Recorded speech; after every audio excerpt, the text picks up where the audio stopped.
Voltamos a apresentar Justiça na Tarde. Justiça na Tarde Debate. Pois bem, são 15 horas mais 1 minuto e vamos nós, a partir de agora, iniciando o nosso debate já anunciado na abertura do programa, logo aconteceu às 14 horas e nós, a partir de agora, então, 15 horas mais 1 minuto, como foi anunciado, vamos então começar esse nosso debate. O foco está relacionado, portanto, com os direitos das trabalhadoras e trabalhadores domésticos. Por isso é que hoje estamos aqui com especialistas, como também com a presidente da Associação Brasiliense das Empregadas Domésticas, ela que também faz parte da diretoria do sindicato dessa classe de trabalhadores e trabalhadoras. Samara Nunes. Boa tarde, Samara. Seja muito bem-vinda aqui ao nosso programa na Rádio Justiça. Muito obrigado também por aceitar o nosso convite. Boa tarde. Muito obrigada, Walter, por estar aqui mais uma vez. Muito obrigado pela gentileza.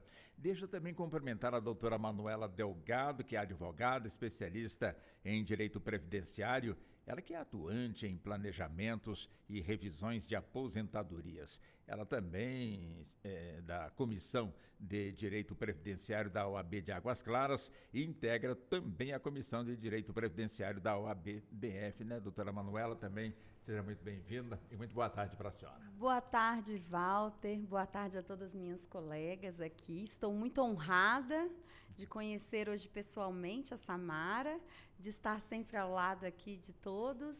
E é isso, vamos em frente com esse debate muito interessante. Vamos sim, vamos em frente. Deixa eu também cumprimentar a doutora Larissa Muniz. Doutora Larissa é advogada, especialista no direito corporativo e compliance. Ela preside a Comissão de Direito e Processo do Trabalho da OAB de Águas Claras, né, doutora Larissa? Também seja muito bem-vinda, muito boa tarde, muito obrigado por aceitar o nosso convite. Boa tarde, Walter, boa tarde, doutora Manuela, boa tarde, Samara.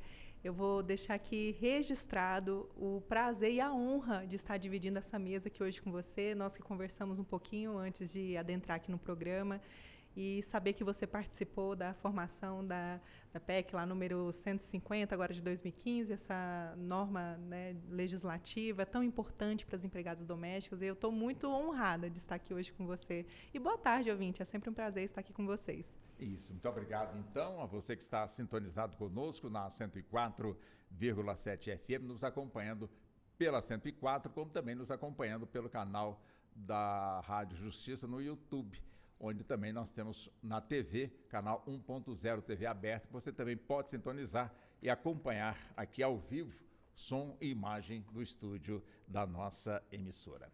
Pois bem, o tempo passou, eu lembro perfeitamente de quando ocorreu esse debate. Já começou lá na Constituição de 88, quando ainda estava sendo debatido a questão dos direitos das trabalhadoras domésticas, e evidente que dali já começou, portanto, a luta. Quer dizer, a luta já vinha há muito tempo, mas ali ganhou mais força. Claro, só alguns anos depois é que se concretizou, portanto, a lei. Aí, o que nós vamos, de alguma forma, agora levar para você é se a lei, de fato, pegou, se ela está em pleno vigor, se ela está, de alguma forma, sendo alcançada o seu entendimento, tanto por parte de quem trabalha, como também por parte de quem emprega. Por isso é que nós temos aqui especialistas no campo de direito, como também temos a presidente da associação, que recebe ali diariamente, constantemente, portanto, aí as demandas e sabe perfeitamente se a lei ainda precisa de algum tipo de trabalho para que ela, de alguma maneira, possa estar 100% no seu funcionamento. De uma dessas, Samara, como é que você avalia, portanto, o vigor desta lei que, de alguma forma, traz para a legalidade o emprego de doméstico? Walter, muito boa tarde, doutora Larissa, doutora Manuela. A PEC foi 478 de 2010, que se tornou a Lei Complementar 150, que foi uma luta, né, da nossa categoria em 2015, né, que a presidenta Dilma regulamentou. Então, assim, Walter, hoje, no meu entendimento, essa numeração aí, vamos dar aí, ficar meio a meio, uma nota 5, por conta de quê? ainda eram 8 milhões, hoje nós somos 7 milhões e pouquinhos de trabalhadoras domésticas no Brasil, muitas ainda na informalidade, muitas ainda consideram aquele trabalho que está há 30, 40 anos dentro da mesma residência e fala, quase da família, quase isso. Então, praticamente, é uma luta que eu acho que não vai ter fim, só vai ter fim quando zerar a questão do emprego do trabalhador doméstico, não só o trabalhador doméstico, como em toda a categoria existe a questão, principalmente na área rural, a questão do trabalho, que eu não falo análogo, eu falo escravidão mesmo, né? Recentemente nós tivemos uma questão aí de uma denúncia, né, do trabalho escravo na fazenda do cantor Leonardo. Mas, assim, é a mesma coisa que acontece no trabalho doméstico. Tanto faz no campo como na área urbana? Na área urbana quanto na rural, né? Então, são poucos. Então, o que nós precisamos avançar é muito, muito, muito a questão que elas vão para o trabalho, mas não sabem. Nós fizemos ampla divulgação em 2013, 2014, 2015, antes da lei complementar, que foram as cartilhas de orientação sobre direitos e deveres do trabalho do empregado quanto do empregador. Então, houve muita. Se eu te falar que não houve a questão de demissão, houve muito, porque onerou muito quando fez o sistema lá do e-social, né? Então, muitas saíram de lá e foram trabalhar na informalidade, né? Então, muitas vezes no sindicato elas chegam, só procuram, na verdade, as trabalhadoras ou os trabalhadores domésticos, que todos aqueles que trabalham, né, frisar bastante, que até piloto particular, ele está dentro do CBO do trabalho doméstico. E muitas vezes a pessoa não sabe. Não, eu sou piloto de avião de fulano, mas é particular. É no âmbito do trabalho doméstico. É como se fosse o motorista, mas ele é o piloto. Mas está dentro da categoria que a senhora está nos pontuando. Até o próprio motorista, ele todo que ele presta serviço no âmbito domiciliar, ele acaba sendo trabalhador doméstico, salvo se ele for contratado por uma empresa específica, né? Aí ele já sai desse e vai para o CBO dele normal. Então, assim, desde 2015, quando saiu a lei complementar, nós tivemos várias denúncias. O que alega o Ministério do Trabalho é que não tem auditores fiscais suficientes para fiscalizar. Então, a denúncia, muitas vezes, eu acho também que é uma forma de desinteresse do governo. Deixa eu avançar também. E é evidente que a gente volta também nesse ponto, Samara, com a doutora Manuela, como também com a doutora Larissa. Doutora Manuela, como é que a senhora... Quer dizer, temos uma lei que ampara, portanto, essa profissão. E ela já está aí desde de 2015, né, que, através de lei complementar, acabou, portanto, passando aí a valer. E como foi dito aqui pela Samara, acabou afugentando muitas das trabalhadoras, como também o emprego acabou também não sendo muito atrativo para quem realmente contratava. Claro que ainda temos, mas dentro de uma realidade que nem sempre ainda é aquela realidade que tinha que estar acontecendo. Todos os direitos, portanto, da trabalhadora doméstica, do trabalhador doméstico, de alguma forma, sendo reconhecidos e pagos. Quer dizer, há muitas denúncias de que isso não acontece. Mas tem aquela história de lei que pega, lei que não pega. Eu sou contra essa história, né? Lei que não pega, lei que pega. Toda lei tem que pegar, né, doutora Samara? É verdade, Walter. Toda lei tem que pegar. Boa tarde, ouvintes, né? Boa tarde, doutora Larissa, que eu não quis cumprimentar antes para não estragar a surpresa, né, Walter? Mas a Samara colocou um ponto aqui de muita dor da nossa sociedade, que é o trabalho análogo à escravidão, que é uma realidade aí. Ela comentou aí uma das denúncias que saíram na mídia, e nós tivemos também um grande escândalo no passado nas vinícolas lá do Rio Grande do Sul, que foram pegos também uma quantidade bem grande de trabalhadores que tinham essa situação análoga à escravidão. E esse termo, Samara, ele me dói na alma. Ele é como se fosse da família, né?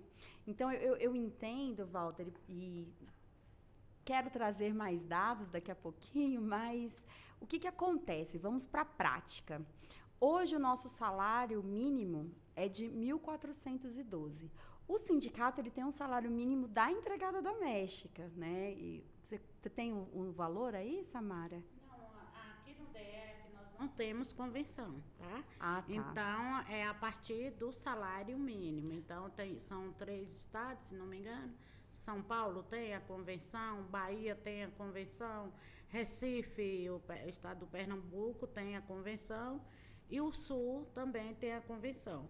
Mas aqui a capital nós não temos a convenção porque não existe o patronal, o sindicato patronal para podermos fazer esse acordo, né? Entendi. Isso. Pois é, Walter. Então, né, nesse ponto, pensando no salário mínimo, vou colocar aí aproximadamente uns 400 e alguma coisa a mais. Eu não tenho o valor, mas daqui a pouco eu faço essa conta aqui, a hora que der o intervalinho. Mas o que acontece? Vamos jogar um salário mínimo de 1.400 para ficar fácil minha conta, tá? Então, uma pessoa que eu pagaria 1.400, eu já tenho que pagar aproximadamente 1.800, ou seja, eu oneraria aí, né, além da passagem. Quais são os pontos que eu acho importantes da questão da empregada doméstica? Que são muito difíceis de serem concretizados e realizados. Por exemplo, o empregado tem direito ao descanso após as refeições. O que a empregada doméstica faz? Ela come, levanta e vai lavar a louça. Essa é uma realidade. É muito raro ela falar assim, não, eu vou fazer o meu descanso. Então, tem uma série de outros direitos que a gente tem que permear. E eu acho que vem dessa relação que a Samara muito bem colocou, que ela se torna ali alguém ali dentro da família e ela esquece de direitos muito, muito assim, que são detalhes, mas que ao longo de 15, 20 anos de jornada de trabalho podem adoecer uma pessoa, né? E, bom, vamos passar a palavra para a colega, mas a gente pode falar de acidente de trabalho, de custos, tem muita coisa aí para a gente comentar hoje. Quer dizer, é aquela questão, né, doutora Larissa? Trabalhador, trabalhadora, não existe aquela história de trabalhador de primeira categoria e muito menos trabalhador de segunda categoria. E trabalhador é trabalhador. Se tem uma legislação, tem que alcançar a toda a classe de trabalhador e também trabalhadora, né, doutora Larissa? Com certeza. E falando das empregadas domésticas ou empregados domésticos, né, eu acredito que é uma das primeiras profissões que, principalmente as mulheres, adentram no mercado de trabalho. E ela começou a ter essa regulamentação, na verdade, Walter, antes da Constituição, foi em 1972 que veio o primeiro alarde, olha, a gente precisa regulamentar esse tipo de trabalho, né, doméstico, e a Constituição trouxe alguns princípios, principalmente da parte da dignidade humana, alguns valores já trazendo também para a empregada doméstica, mas foi somente em 2013, né, que veio a PEC 72, que falou sobre as empregadas domésticas, que aí equipara ao trabalho, né, a CLT, porque a CLT ela era explícita em falar que os direitos que estavam ali não abrangiam os empregados domésticos. Então, eles não tinham uma lei específica. E o que agora essa PEC número 72 de 2013 trouxe, acho que uma das grandes vantagens, acredito eu, que é com relação à limitação da jornada de trabalho, que é um dos exemplos, esse horário do descanso, intrajornada também, né, que estabelece que esse empregado doméstico ele vai ter também 8 horas de trabalho e ele pode cumprir só 44 horas semanais. E o que for além disso será contabilizado como hora extra, podendo ser 50% adicional daquela hora que ele ultrapassar. Então, a gente já está trazendo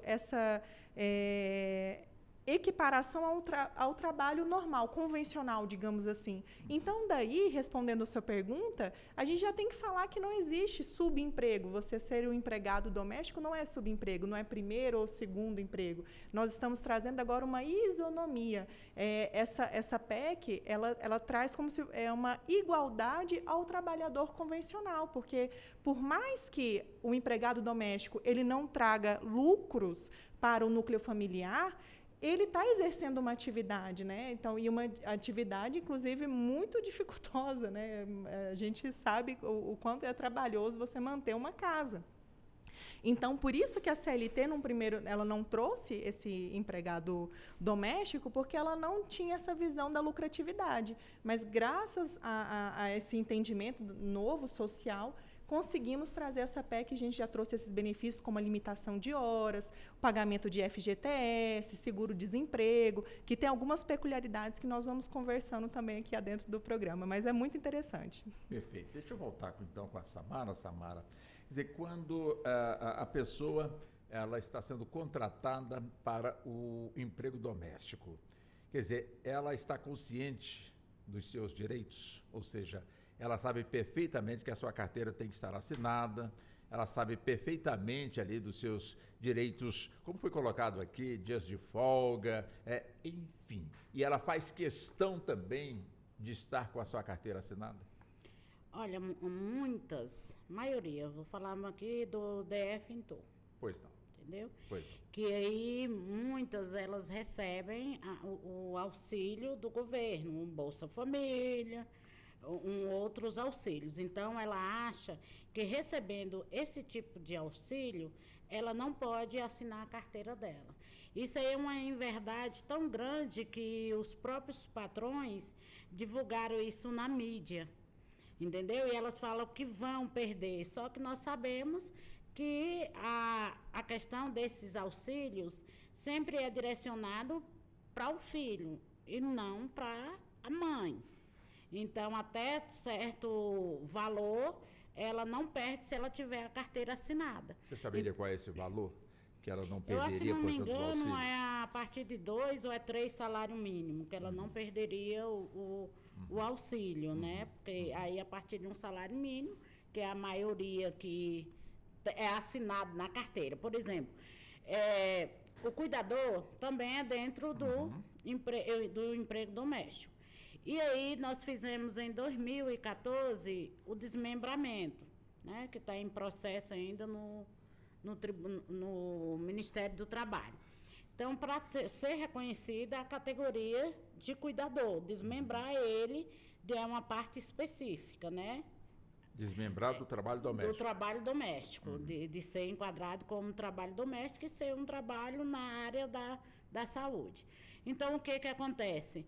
Que aqui no Distrito Federal, o que acontece é muito. Então, elas não sabem que a carteira tem que ser assinada em até 24 horas e devolvida até com 48, né? Ela não sabe que tem que ter o adicional noturno quando ela ultrapassa, que a hora do descanso dela, a hora de almoço é de 1 a 2 horas de estar lá, né? Mas só que aí ela faz a complementação. Ou seja, eu termino aqui, eu não vou tirar 1 hora ou 2 horas de almoço para eu poder sair mais cedo, porque a maioria daqui moram nas cidades do entorno ou na parte da periferia, como é chamada, as cidades satélites daqui do Distrito Federal. E com isso tudo, elas acham, elas só procuram o sindicato, sabe quando? Quando vai fazer a rescisão de contratual. Porque aí o patrão manda para o contador não contabiliza aquelas horas, aí ela reconhece que não fez o recolhimento do seu fundo de garantia, que é aquela poupancinha dos 8% depositado lá ao longo dos anos, não paga o seguro, né? A licença maternidade, que ela tem os 5 meses pós-parto, quando está no puerpério, então ela tem os 5 meses ali, que isso está na PEC, na Lei Complementar 150, e as 8 horas diárias, muitas vezes ela ultrapassa essas 8 horas diárias. as 44 semanais. Então, ela tem que fazer, sempre ela faz, alguns patrões, eles fazem a compensação dela trabalhar as 44 horas de segunda a sexta e não trabalhar aos sábados, né? Porque o sábado, a maioria delas trabalham meio período, ou seja, de 8 a meio-dia, a 4 horas da tarde, às 2 horas, vai depender da relação que tem com o trabalhador. Então, nós não vamos muito longe, que teve aquele caso de Belo Horizonte, que a senhorinha trabalhou 40 anos, foi passando de geração para geração. Tem um caso desse na minha família, que vai passando de geração em geração.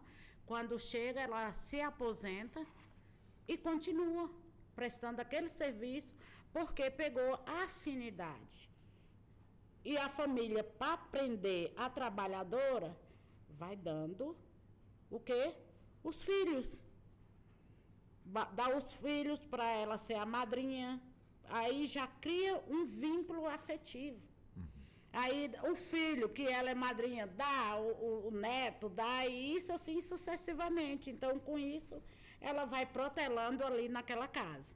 Eu quero saber quando chega o momento de um caso de uma doença, de um caso de uma impossibilidade que ela não tem mais, né, para poder fazer o deslocamento, de ficar tanto tempo em pé, né, para servir a determinados patrões, e chega um ponto que ela se omite de viver a própria vida para viver em função.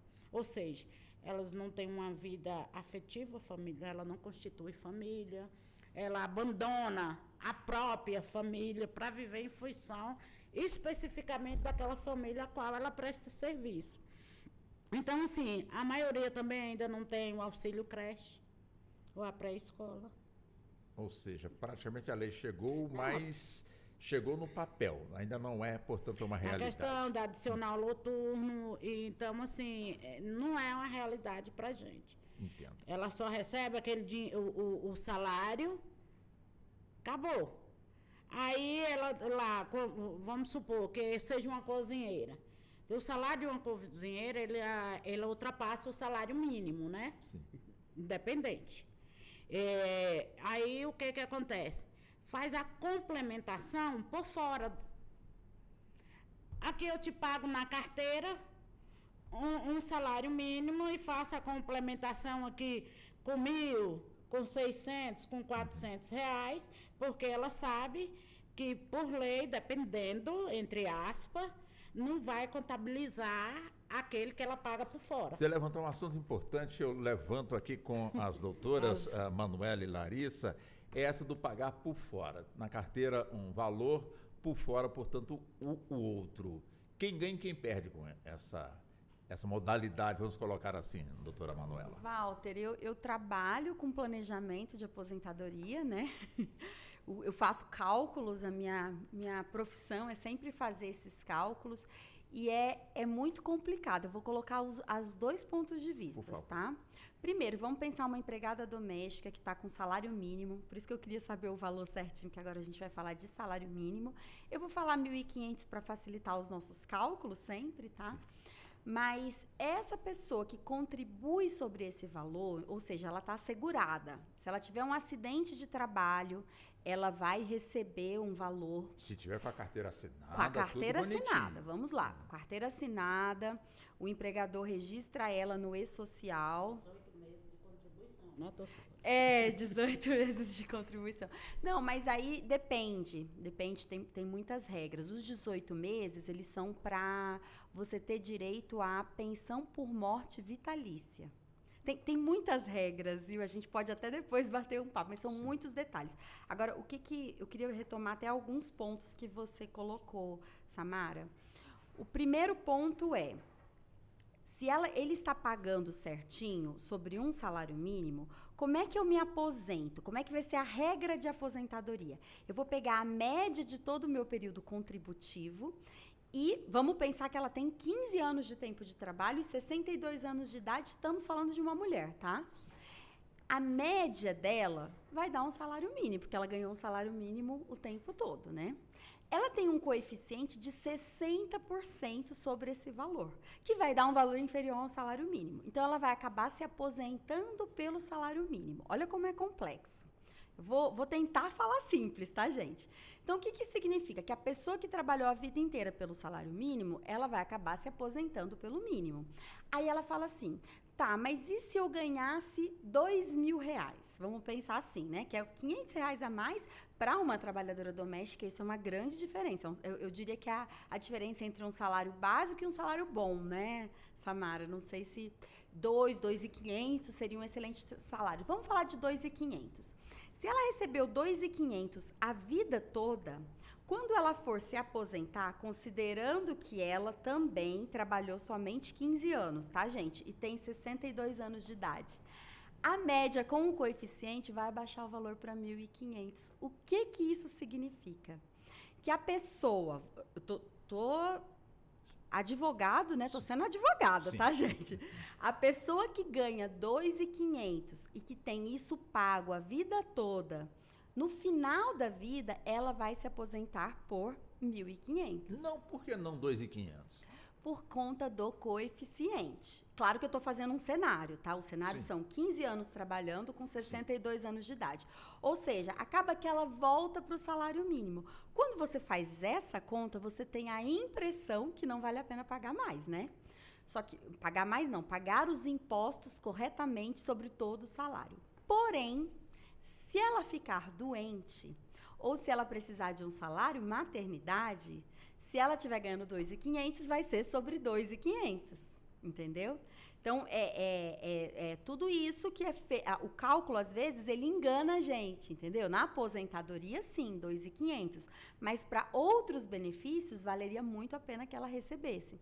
Então, eu entendo que o empregador, às vezes, fazendo esses cálculos e conhecendo, eu estou pensando no de boa fé, tá, gente? Vamos imaginar o de boa fé. Certo. Ele pode imaginar que não vale a pena, entendeu? Ele fala, no final ela vai se aposentar com salário mesmo, eu vou pagar para ela por fora, que para ela vai ser bom e para mim vai ser bom. Esse é muito o pensamento do brasileiro. E a nossa legislação, né, ela diz, eu tenho que pagar sobre o todo, até porque o nosso sistema funciona sobre repartição simples. O que é isso?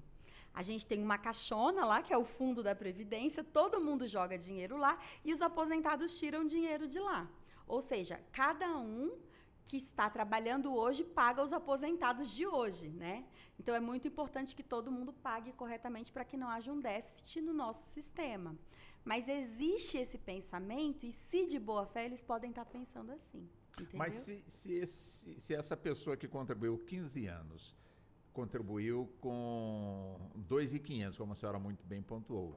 No dia que aposentar, aposenta com 1.500. Mas e se ela passar dos 15 anos, tem chance de aumentar também o valor da sua aposentadoria? Tem chance. Cada ano a mais, além dos 15 anos, aumenta em 2% esse coeficiente. Ou seja, quem espera 16 anos de carteira assinada para se aposentar, vai multiplicar por 62. E assim vai indo até o quê? Para a mulher, 35 anos. Então, a mulher, né, ela tem que ter tudo isso de tempo para ela chegar a ter o valor exato da média dela do benefício. Agora, vamos lá. A gente tem também os índices econômicos no meio desse negócio, né? Sim. Porque tudo é atualizado monetariamente, então não vai dar exatamente isso.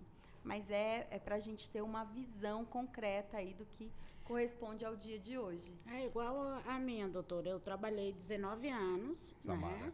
né? Pode falar, pode continuar. E eu não tenho idade Pra se para aposentar. Então, a minha dedução foi sempre em cima de dois salários, ou então, ou seja, ultrapassa os R$2.500. Então, vamos ver lá quando eu tiver idade, se eu estiver vivo ainda, né? Vai estar, com certeza. Ver se eu vou fazer essa parte.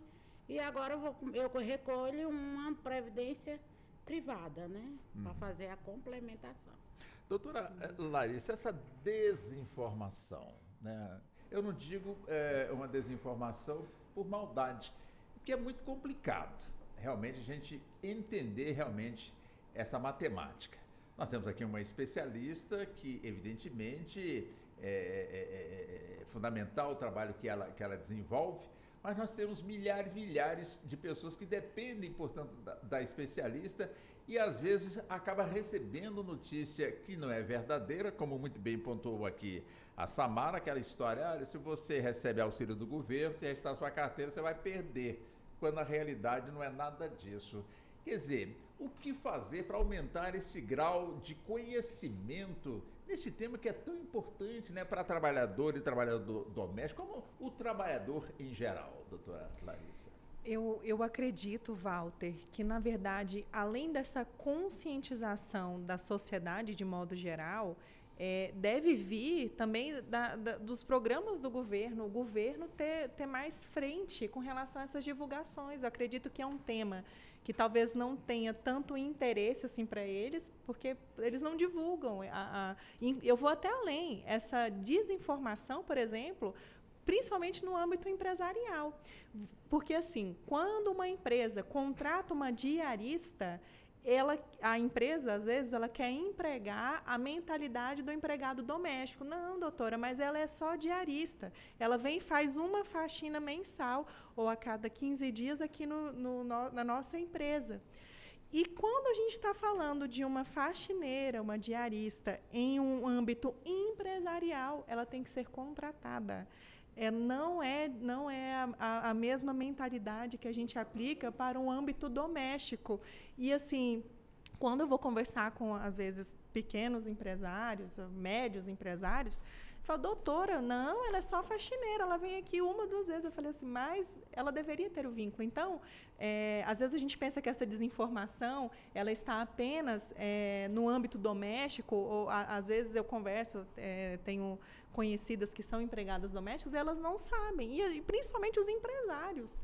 E não sabem, também não querem saber, porque a partir do momento que eu presto assessoria para essa empresa, ele já está comunicado para a gente já fazer a adequação correta, porque ela tem que ser contratada, né? E aí a gente tem que fazer o piso da categoria, enfim. E não é empregado doméstico, vai ser um auxiliar de serviços gerais. Muito bem, Samara. Então, essa desinformação ela é um movimento cultural. Eu acredito que não tenha interesse suficiente do governo, porque a gente não vê medidas para isso, porque há quanto tempo é uma profissão, acredito que uma das primeiras profissões que existem é o empregado doméstico, né? E principalmente nesse movimento que as mulheres também saíram das suas casas para ir trabalhar no âmbito empresarial, necessita mais ainda de empregados domésticos para a gente fazer essa mudança, né? Então, e não há essa movimentação da cultura, de informação. Então, que nós, agora, essa oportunidade aqui na Rádio Justiça, que venha mais vezes, né? Para a gente, espero que você, ouvinte, olha quantas pessoas a gente está tocando, está ouvindo, que você que está nos ouvindo ou nos assistindo, que você possa divulgar essas informações, pesquisar mais essas informações, que eu acredito que uma pessoa que vai transformando 1, 2, 3, a gente vai fazendo esse movimento, e espero que os nossos governantes que estejam nos ouvindo também nos auxiliem com esse movimento de trazer maiores informações, seja para você que é empregado doméstico, seja para você que é empresário que acredita que você está contratando o diarista e você não faz o vínculo correto de emprego. Então, assim, são várias nuances que a gente precisa atentar, e essa desinformação, infelizmente, eu acredito que é quase um câncer para nós como sociedade, que a gente também não se movimenta para fazer essa mudança que é necessária. Aquele pensamento, Samara, que se um dia existiu, é igual jogador de futebol. Jogador de futebol que não tem habilidade vai para o gol, né? Tentar segurar a bola. E também naquela velha expressão para o homem, não tem profissão, então vai para a obra. Ou então a mulher, não estudei, não sei fazer nada, vou ser, portanto, doméstica. Quer dizer, esse tipo de pensamento, de conceito, com toda certeza mudou. E mudou totalmente, até para ser, portanto, trabalhar no canteiro de obras, tem que ter habilidade, como também para ser jogador de futebol, mesmo no gol, tem que ter habilidade, como também para ser uma trabalhadora ou um trabalhador doméstico, tem que ter, eu digo, altíssimas habilidades, não é, Samara? Era para ser, né? Mas voltando, né, doutoras, aquela questão do trabalho escravo. Que aí... você tem a tua casa, você mora aqui no Distrito Federal, mas tem um parente lá do interior do Maranhão ou do Norte. Você vai lá, busca ela ainda criança, né? 10, 12 anos. Tem gente que começou o trabalho doméstico, principalmente no Norte, 8 anos de idade. Você busca, você fala lá, é minha prima de segundo grau, eu vou levá-la para Brasília, porque eu trabalho no Supremo, eu trabalho na Câmara, eu trabalho no Senado, eu sou um grande empresário. E aí, para cuidar, fazer companhia para os meus filhos, e aí ela vai estudar, ela vai ter uma outra formação. Elas vêm, quando chega aqui, não é nada daquilo. A realidade é outra. É outra totalmente pra diferente. Pior. Sempre para pior. Né? Que ela querendo ou não, quando elas estavam no seio da tua família, ela tinha a liberdade, ela tinha um carinho, ela entrava, ela brinca, ela faz tudo. A partir do momento que ela vem para trabalhar, sai do âmbito do seio da tua família e vem para uma casa de um parente distante, ela vem a ser o quê? Explorada. Porque isso aí é exploração. Ou seja, elas não estudam, elas não têm a parte total da tua...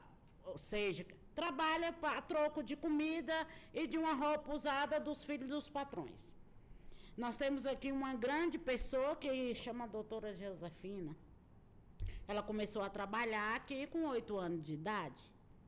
Até que encontrou uns patrões, que é atípico, né? Vamos falar que seja atípico, que deu a liberdade para ela estudar, ela trabalhava e estudava, tinha um momento, até se formar em advogada, depois se transformou, conseguiu chegar até ser uma gestora do Distrito Federal, que não é do Estado, mas ela teve um cargo de grandes expressões. Então, com isso, ela foi trazendo a família, os irmãos, os sobrinhos, para sim dar uma melhorada de vida, né? Que eles são de descendência dos quilombos, né? Então, para isso, Walter, essa denominação é muito difícil das trabalhadoras domésticas. Eu lembro como hoje, quando nós pedimos uma audiência pública, né, que na época era a ministra Luísa Bairros, né, que faleceu, e nós sentamos com o presidente da Câmara, na época, o Henrique Alves, né, que o menino, aquele que era lá da Câmara, que ele faleceu, nós sentamos para discutir. Aí foi que tinha dado, que ele falou que a pauta estava trancada, que foi na época da regulamentação dos AVAs e dos ACS. Então, nós falamos, né, que regimentalmente poderia destrancar a pauta e botar a nossa votação. Ele olhou para a gente e falou, uai, mas vocês não são trabalhadora doméstica? Nem eu, que sou o presidente da Câmara, não sei do regimento. Eu falei assim, nós podemos ser trabalhadoras domésticas, mas nós não somos burras, então a gente pega o regulamento, a gente lê, a gente sabe o que é um direito constitucional, um direito previdenciário, então isso aí a gente, com o tempo, como nós somos sindicalistas, nós precisamos saber dos direitos, dos deveres e o que está acontecendo, o que é PEC, o que é projeto de lei, o que faz na tramitação simples, na tramitação de pauta. Isso tudo nós sabemos. Então, hoje, a trabalhadora doméstica, não necessariamente ela tem que ser aquela que não teve estudo. Né? Já hoje, a trabalhadora doméstica, ela busca mais ter um conhecimento. Salvo aquelas que têm que trabalhar muito cedo para poder sustentar a família. A maioria nós somos mulheres negras, somos arrimo de família, nós somos a principal provedora, a que leva. Então, tem muitas que ainda ficam naquele ciclo de violência doméstica, que é uma pauta também que a gente bate muito, que elas precisam se formalizarem, de aprender uma outra profissão, se tornar empreendedora. A trabalhadora hoje doméstica, principalmente a diarista, ela pode ser MEI, que ela tem a aposentadoria dela, que quando ela for para uma casa, tem umas que trabalham acima dos 3 dias, trabalha 2 dias aqui, 1 dia lá na casa da outra, para não gerar vínculo empregatício. Então, todas essas coisas, sempre eu falo para elas, vocês têm que buscar seus direitos primeiro, para depois você ir para ser formal. É igual a questão, é a faxineira ou não? Ela é uma auxiliar de serviços gerais no âmbito empresarial. Ela não é faxineira. Então, muitas vezes, aquele empresário que tem a trabalhadora doméstica, ela faz a parte e depois vai para o escritório limpar Quer dizer, nós já temos tripla jornada. Aí acaba sendo o quê? Um desvio de função. E quando a gente fala isso, o patrão fica falando que a gente está tentando desviar. E só para complementar, doutora, que a senhora falou a questão da divulgação. Os sindicatos, nós não temos nenhuma ajuda financeira.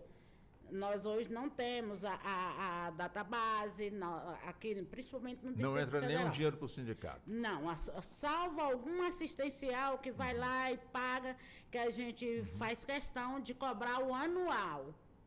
Entendeu? Porque nós temos parcerias com o anual assim mesmo, se a pessoa quiser não é obrigada. Não é obrigatório. Não é obrigada, que aí é 1% em cima do salário mínimo.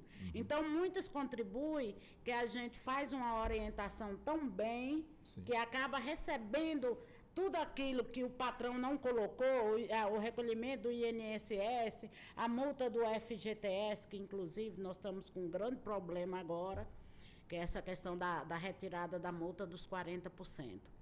Então, assim, doutora, a gente vê para um lado que elas precisam procurarem um sindicato para se formalizarem.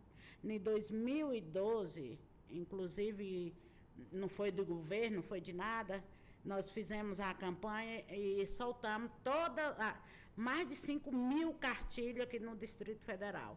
Foi tão bem aceita, muito bem aceita, que depois nós retornamos para procurar se alguém não tinha jogado fora, e até hoje nos procuram por conta da cartilha que nós fizemos antes da regulamentação.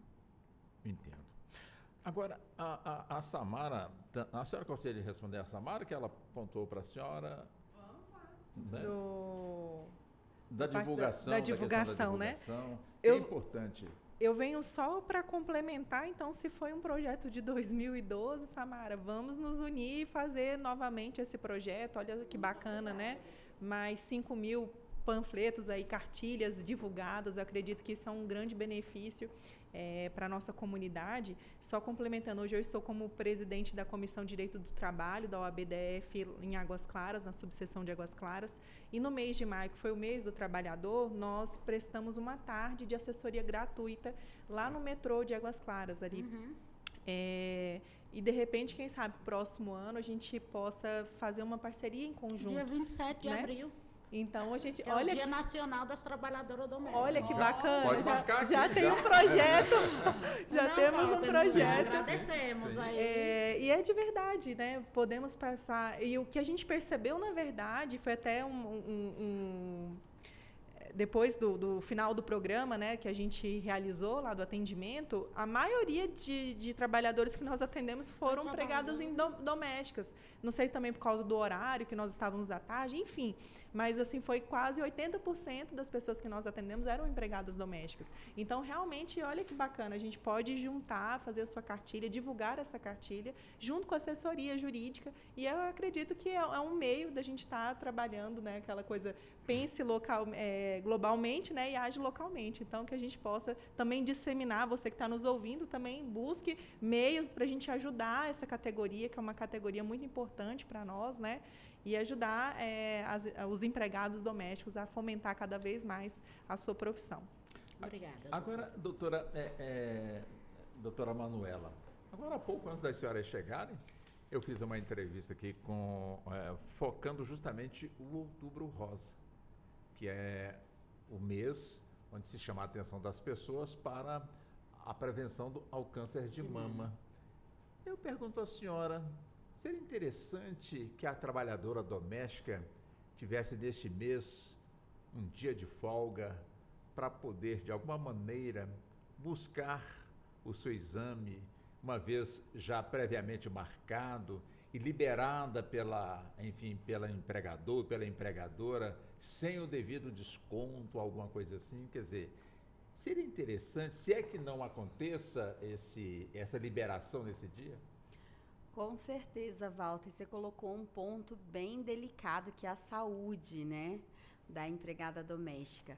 Nós temos no Brasil uma legislação que ela fala que existe aposentadoria com contagem de tempo especial. De forma subjetiva, ela fala, se eu tiver riscos físicos, biológicos, né, periculosidade ou insalubridade, e até o trabalho penoso, né, toda essa visão global, ela teria, teoricamente, o direito à aposentadoria especial. E eu vou voltar para a aposentadoria, depois eu volto à sua pergunta. Mas por que eu falo isso? Porque a saúde é a base de tudo que existe em relação a direitos sociais, que é o direito do trabalho e o direito previdenciário. Todos esses direitos, historicamente, eles vêm a partir da Revolução Industrial, quando crianças trabalhavam, né, de sol a sol, e aí começou essa mudança social para que não haja mais isso. Então, para além do Outubro Rosa, eu entendo que toda a prevenção, não só feminina, mas do trabalhador, ela seria necessária. Mas o que a gente tem? O nosso grande problema hoje são vagas. Nós temos um problema crônico aqui no Distrito Federal de Saúde. Não existe possibilidade. Mesmo que o empregador dê essa liberação, e eu não vejo que esse seja o problema. Eu questionei esse ponto com a nossa entrevistada. Ah, é? Interessantíssimo. Quer dizer, de chamar para poder entender a causa e ir buscar, portanto, aí a sua consulta, e de repente chega lá, não tem vaga, não tem médico. Isso também foi questionado. Porque eu entendo que na situação atual do GDF, eu não teria que dar para minha empregada doméstica, usando assim um exemplo, um dia, mas eu teria que dar uns 20 dias para ela ir lá, insistir, conseguir vaga. Então, assim, a gente tem um outro problema, que é o ponto da vaga e da situação. Mas o simbolismo vale. O simbolismo é muito, muito, muito bem colocado, Walter, e muito importante essa questão da saúde, porque nós, como sociedade, evoluímos de uma maneira que estamos, ao meu ver, historicamente, no movimento de retirar direitos dos trabalhadores. É como se o empresário está com uma visão assim, mas é muito caro, né? E aí a gente vê qual é a realidade do pobre, negro e novo no nosso Brasil. Ele começa sendo entregador de aplicativo. Ele pega uma bicicleta para entregar aplicativo, ele consegue dinheiro, ele consegue uma moto, e esse é um subemprego muito sério, muito, muito, muito penoso, né? E muito sério. E a mulher, ela vai para diarista, ser empregada doméstica, apesar de que a gente tem hoje muitos diaristas homens, né? E muitas entregadoras mulheres, mas a gente está falando de uma forma genérica e geral. Então, são sim subempregos, e para mudar essa realidade, a saúde, em geral, Walter, merecia uma atenção. E é importante também, né, doutora Larissa, a gente focar nesse campo da saúde. Tivemos recentemente aqui mesmo na Rádio Justiça um fato que foi noticiado de um casal de aposentados com uma diarista, e este casal saiu de férias, mas deixou a tarefa para diarista. E uma das tarefas era justamente limpar a janela, o vidro da janela pelo lado de fora, me parece de uma determinada altura, sem deixar, portanto, a essa pessoa os equipamentos de segurança, escada, cinto, enfim, e não deixou realmente absolutamente nada. E essa pessoa acabou sofrendo, portanto, uma queda, sofreu, portanto, um problema irreversível, e por conta disso, dela não poder mais andar, o caso foi judicializado. E este casal de aposentados, que fez tudo na melhor das boas intenções, mas lhe faltou, vamos imaginar assim, a orientação para que desse a essa doméstica todo o cuidado necessário para que ela não sofresse, portanto, nenhum tipo de acidente. Infelizmente aconteceu e o casal foi condenado a pagar, portanto, um salário a essa pessoa, além da indenização, enquanto ela estiver viva. Ou seja, onde é que eu quero chegar? A importância, né, das pessoas, quando tiverem aí o trabalhador, que seja ele ali, né, fixo, ou então que seja ali temporário, mas que lhe dê realmente o que a lei determina, porque é aquela velha história, como também citou um juiz, se você não pagar direito, você vai pagar duas ou 3 vezes mais. E é verdade. Walter, na verdade, esse caso é um caso muito interessante, porque essa empregada doméstica, essa diarista, ela foi fazer a limpeza de uma calha com uma altura de 3 metros e ela só estava utilizando uma escada, porque os patrões não estavam no Brasil, contratavam ela acredito que ela ia uma vez por semana ou uma vez por mês, enfim, não tinha esse vínculo. Por ela ser diarista, ela não tinha um vínculo empregatício, né, com esses patrões. E eles, na descrição que fala nesse processo, eles falam que eles não colocaram especificamente a limpeza da calha, mas ela alega que ela já realizava esse trabalho. E aí está uma disputa ali sobre essa responsabilização, mas eu tenho um olhar, na verdade, muito humanitário, porque nós estamos falando de uma pessoa por si só, da gente imaginar o caso concreto, alguém que sobe 3 metros de altura, sem um equipamento, né, são os EPIs, os equipamentos de segurança do trabalho, que são mínimos, né? Imagina uma pessoa sozinha subir essa escada. Por si só, ela já está ali colocando a sua vida em risco. Tanto é que ela ficou paraplégica nesse caso, mas ela poderia, quiçá, até perder a vida, né, dependendo da queda, né? Então, é realmente muito complicado.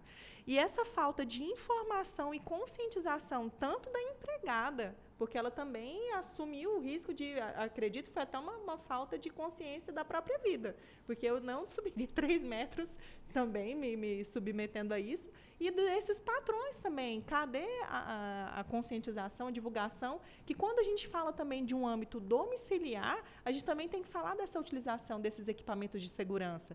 Então, empregadas domésticas, elas utilizam produtos químicos para limpeza de piso, às vezes até a panela, limpeza de vidro, dependendo do que for, objetos cortantes. Então, assim, e aqui é algo muito cultural. Não se tem essa cultura de se fornecer equipamentos de segurança para as atividades domésticas. E olha o risco de vida, né? Temos vários exemplos. Antes de começar o programa, conversei um pouquinho com a Samara, ela até contou de um caso de uma empregada doméstica que morreu eletrocutada aqui no Distrito Federal, né, lavando roupa. Então, assim, ela deveria estar utilizando uma bota de borracha. A gente tem que pensar nessas coisas que nós não discutimos e que está muito próximo de nós. Então, a gente precisa ter essa consciência sobre a utilização de equipamentos de segurança no âmbito domiciliar também. Então, mais uma problemática que a gente precisa discutir e que hoje não tem. Esse caso em especial nos mostra isso. Só te atravessando um pouco, doutora Larissa. Doutora Manuela. Doutora Manuela aqui falando, qualquer altura superior a 2 metros, ela é trabalho em altura e existe uma norma regulamentadora, que é a NR35, que ela determina como este trabalho deve ser feito. Como eu já trabalhei em indústria, que minha primeira profissão é de engenheira mecânica, a primeira coisa que tem que ser feita é uma análise do risco. Você vai fazer uma análise do risco. Existe um formulário e que você fala, eu vou subir ali, quais os riscos que podem ter. Isso para quê? Para criar essa conscientização. Isso já existe nessa prevenção dessa norma. Existe necessidade do cinto de segurança e esse trabalho não se faz sozinho. Isso que eu ia falar, imagina sozinho, né? A regra básica. E o problema é que essa NR ela é aplicada em empresas. Hoje a gente não tem essa cultura da aplicabilidade domiciliar. Essa que é a nossa problemática. Porque a partir do momento que a gente fomenta essa aplicação da NR, que ela utiliza a obrigatoriedade de EPIs no âmbito doméstico, aí sim a gente vai trazer uma maior segurança para o trabalhador. Enquanto não houver essa movimentação dessa obrigatoriedade, porque infelizmente as nossas parece que a nossa mudança cultural ela tem que vir primeiro com uma penalidade para a gente conseguir reagir. Então, enquanto não houver uma lei específica ou um artigo específico, seja na lei complementar, número 150, né, que venha modificar, outra lei que venha modificar, trazendo essa responsabilidade para o empregador doméstico, ele não tem, porque a CNR ela é aplicada em empresas. E a gente não está tendo essa mudança cultural de trazer essa aplicabilidade sobre a obrigatoriedade de utilização de EPIs no âmbito doméstico também. E é muito sério, né? A gente está tendo aí quantos mais empregados domésticos terão que morrer ou ficarem tetraplégicos, paraplégicos, para que haja essa movimentação, né? Então, é um questionamento que a gente precisa fazer, né? E movimentar. Vou intervir novamente, Walter, Fica doutora Manuela novamente, né, falando. Neste caso, o que a gente tem, o detalhe, a prestadora de serviço, né, que a gente pode colocar assim, a diarista, ela recebeu uma indenização na Justiça do Trabalho. E aí o nosso senso comum, ele sempre fala, mas a diarista não tem vínculo de emprego. Ainda assim, quando alguém está prestando serviços dentro da sua casa, você tem uma responsabilidade sobre essa pessoa. Seja uma empresa, né, e seja uma casa, uma residência. E um ponto que eu queria ressaltar, só retomando, em relação a aquela diarista de empresa, empresário, não é tão caro assim, porque a diária, ele não precisa pagar necessariamente o salário mínimo para essa pessoa, ele vai pagar o proporcional a um dia de trabalho, o que ele precisa pagar são os encargos proporcionais. Então, sempre, a gente volta sempre na questão da informação, e por isso estamos aqui, né? Samara, nós temos 2 minutinhos de irmos para o intervalo. Essa questão que nós estamos aqui abordando, a segurança no trabalho doméstico, é uma realidade? Existe? Não existe? Só traz as primeiras informações, a gente prossegue no próximo bloco, em 2 minutos. Na verdade, não existe. Não conheço nenhuma residência que fornece os EAPIs, ou seja, a parte da segurança. Essa pessoa que caiu foi limpando a sacada. Não existe, eu desconheço dentro do trabalho doméstico, você limpar a parte interna e não limpar a sacada que faz parte. Geralmente isso é exigido e ela deixou, né? Eles deixaram uma lista para fazer. Eu acho que quando ela sofreu o acidente, que ela foi socorrida, sumiu com isso. Que eles alegam agora que não teve nada disso, que não foi uma obrigação, que nunca pediu ela para fazer isso. Então, vê inúmeras. Você passa aqui, você passa no lago, você vê as pessoas debruçadas, sem um pingo de segurança. Em prédios altos, né? Lá, fazendo a parte. Você pode passar, vocês moram em Águas Claras. Você pode ver aqueles condomínios, aqueles prédios que não tem a empresa para fazer esse serviço de limpeza de vidros, ele exige que a trabalhadora doméstica limpe. Então, Walter, na próxima nós continuamos. Vamos voltar, né, sim. Esse é um tema que a gente tem que muito, entrar e com muita profundidade. Então, peço licença às senhoras, tá aqui uma hora passou rápido, né? A gente aqui conversando, já passou 1 hora, mas nós vamos ter uma outra hora também, mais 1 hora para debatermos esse assunto. Peço licença, vamos para o intervalo, voltamos em instantes. Até já. Você está ouvindo Justiça na Tarde.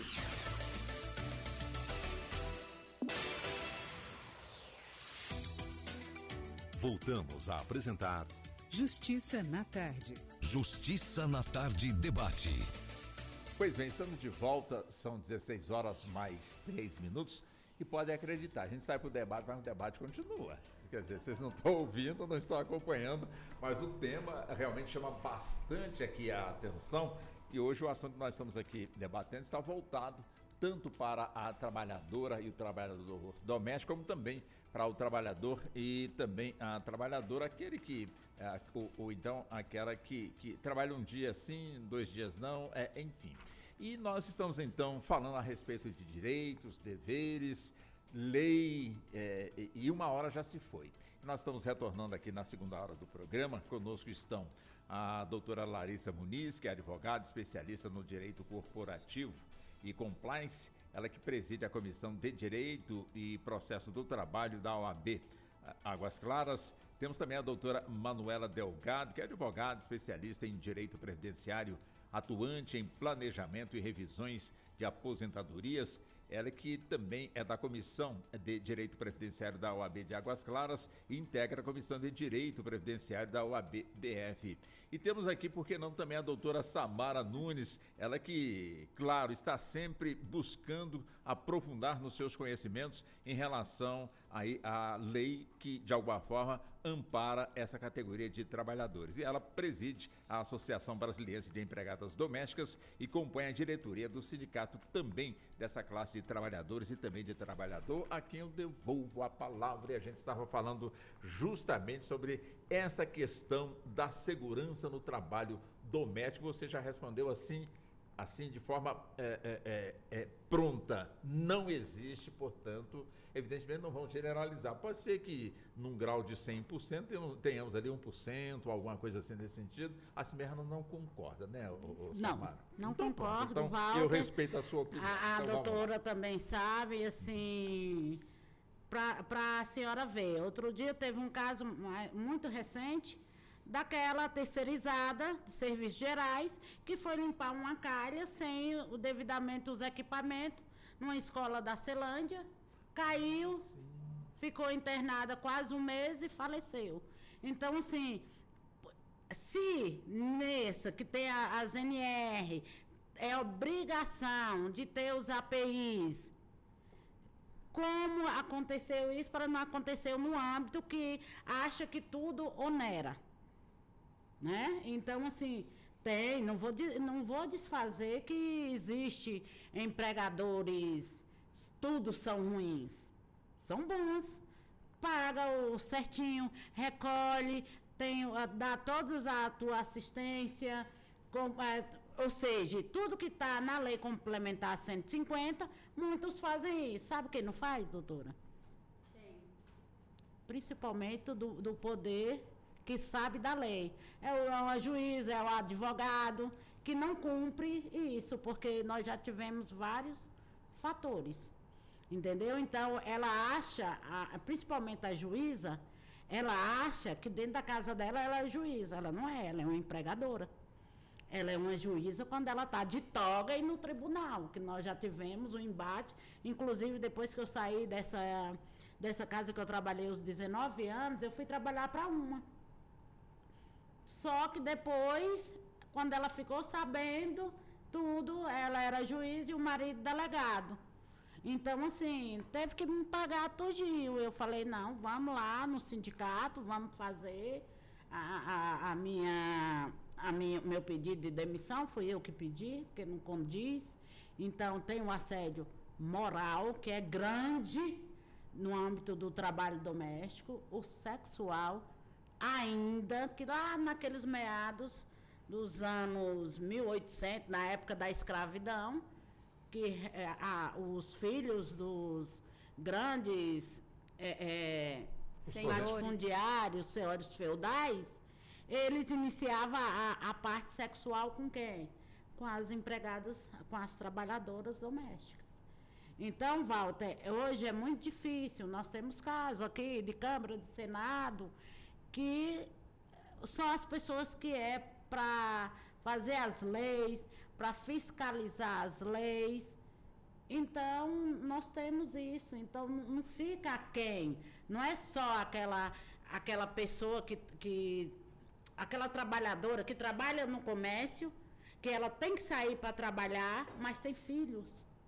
E ela contrata uma pessoa, uma cuidadora ali, naquele período, pagando coisa irrisória. As trabalhadoras domésticas para ganhar um salário mínimo, mas muitas vezes não pagam o salário mínimo, não recolhe. Vou recolher porque não onera. Aí a pessoa trabalha 5, 6 anos, não assina carteira, não recolhe os encargos. Então, quando ela procura o sindicato, nós exigimos que faça isso. Então, Samara, vou interromper aqui um pouquinho, só uma... Doutora Manuela. Isso, só uma colocação. Então, na sua posição, toda empregada doméstica deveria pagar o sindicato e procurá-lo quando da demissão para verificar seus direitos? Essa seria uma orientação? A orientação que ela saiba dos seus direitos e deveres. Pagar é irrisório. Ali só quando tem uma demanda. Nós não obrigamos, nós só queremos que a categoria tenha plena consciência que sindicato forte se faz com associados da categoria serem fortes, para nos ajudar. Agora, nós vamos, dia 27, próximo ano, nós não tivemos esse ano, porque por vários fatores, intempéries, né, que acontece no percalço. Então, eu já estou aqui para o dia 27 de abril, doutoras. Vamos trabalhar juntamente com a OAB. Inclusive, eu pedi sobre esse processo aqui, dessa menina, nós pedimos uma audiência à doutora Adelaídes, que é uma grande defensora dentro do TST, uma grande defensora que nos ajudou muito, né, na parte do trabalho doméstico na época da regulamentação. Então, nós já pedimos uma audiência para que ela se manifeste publicamente, né, assim como a ministra, sobre esse fato, que não é amplamente divulgado. Tudo que acontece com a categoria não é amplamente divulgado. Mas você sabe que a Rádio Justiça está aqui, o Justiça na Tarde está aqui, a TV Justiça está aqui, os veículos de comunicação do Judiciário estão aqui, de portas abertas para você e para a categoria, tá bom, Samara? Desde já, mais uma vez.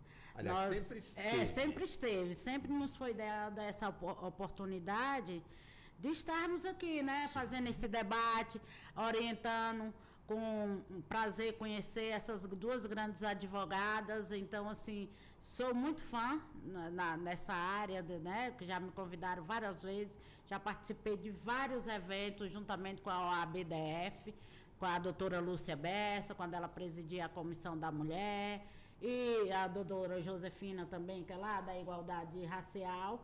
Então, o que é que nós precisamos? É que o Ministério faça uma ampla divulgação. Que o Ministério, quando receber as denúncias, vá lá, Ministério do Trabalho. Ministério do Trabalho. Que o domicílio é inviolável, né? Salvo quando ele está em flagrante delito. Mas ele pode pedir uma medida e entrar para realmente saber se está havendo um caso lá de trabalho escravo. Nós já tivemos deu tudo certo, mas infelizmente bota em sigilo de justiça, que a trabalhadora era de Minas. Eu até te contei esse caso passado. Trabalhava na casa de um poder aquisitivo muito grande e ela ficava trancada, ela não comia. Então, quando ela nos solicitou, através de uma outra, que ela teve a oportunidade, aí que nós fizemos a denúncia e o Ministério recolheu. Mas, infelizmente, ainda acontece muito de não ter essa divulgação. Não foi amplamente divulgado esse caso dessa trabalhadora. Foi? Não foi. Deixa eu aproveitar o que disse aqui a Samara, e disse com muita propriedade, doutora Manuela, doutora Larissa, quando ela cita, portanto, integrantes da área jurídica, né, que de alguma forma entendem das leis, mas quando chega no foco, portanto, aí da questão trabalhista com as empregadas e empregados domésticos, como ela apontou, existem, portanto, falhas.